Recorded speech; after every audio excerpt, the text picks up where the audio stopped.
So we wanted to get a sense from you in terms of how you felt your team is actually prepared in delivering on particular expectations in 2021. And Jim mentioned at the beginning, the expectations on the finance team during the last 14 months really sort of grew quite significantly in many different ways as well. But also what that led to was, I think, an expectation or a shift in terms of the capabilities we have within our finance organisations as well.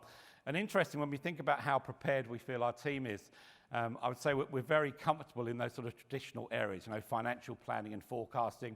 We feel our teams are pretty well prepared to deliver on expectations related to that. Business continuity planning, again, we feel we're very well prepared with that. And I'll pick up on what Jim sort of alluded to a little bit earlier on as well.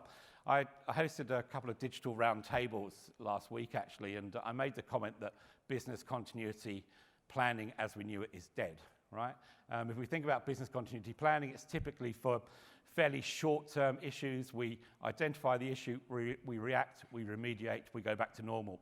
But what we've seen is it's much more about business resilience. How can we remain resilient in the face of ongoing challenges and ongoing adversity? So really rethinking the whole concept of business continuity planning, I think, is quite critical.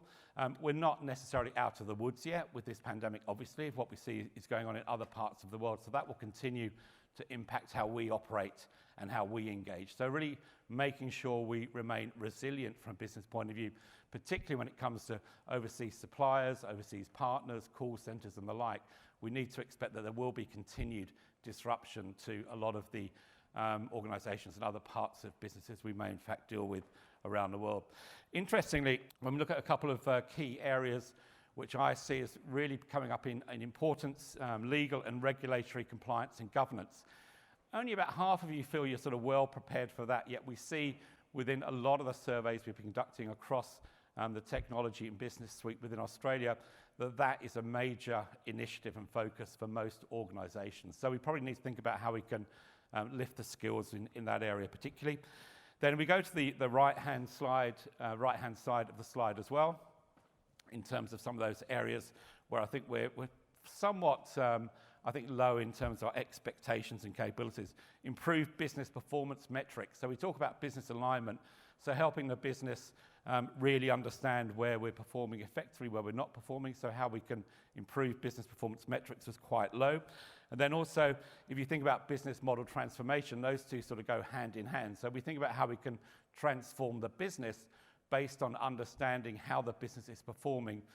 Those are two areas where we probably need a bit more focus within our organisations as well. The only other thing I'd like to call out here is we mentioned that creating a data-driven organisation was our number one priority, as I spoke about earlier on.